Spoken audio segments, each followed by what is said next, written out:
دستگاه مشترک مورد نظر خاموش می باشد.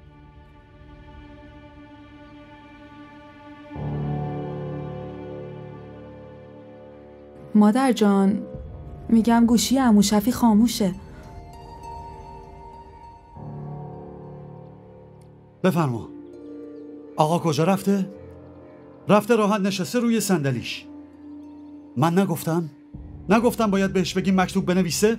هیچ اعتمادی به حرفش نیست. ماها جونمونو برای حرفمون میدیم پسر. اجدادت هیچ وقت تو زندگی برای داد و ستد یه خطم ننوشتن.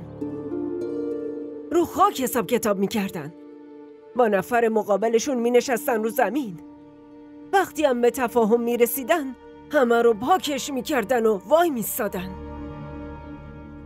همه چی به اعتبار حرف پیش میرفت، حتی تا اون طرف محل. ولی مادر جان، خون اجداد من که تو رگ این نیست، خون یکی دیگه است. حالا تو چی میخوای؟ میخوای خونه بی سر و پا رو با خون اجدادیت قاطی کنی؟ برای چی اینقدر ازش طرفداری میکنی؟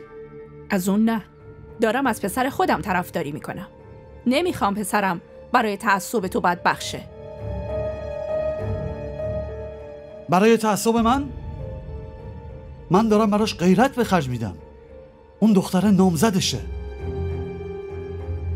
مثل اینکه یکی دیگر رو برای پسرش پسندیده.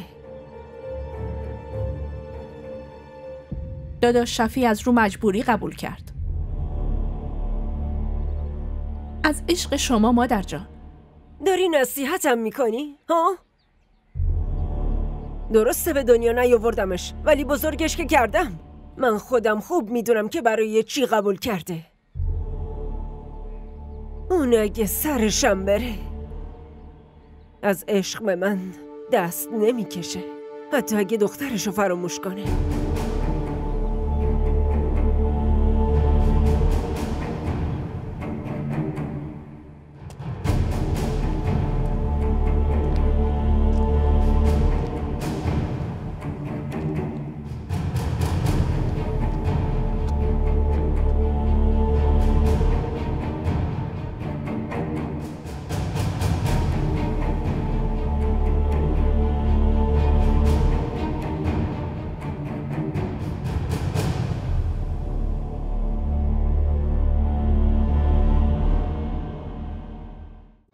این ویدیو رو لایک کنید، کانالمون رو سابسکرایب کنید تا از سریال های جدیدمون هم آگاه باشید.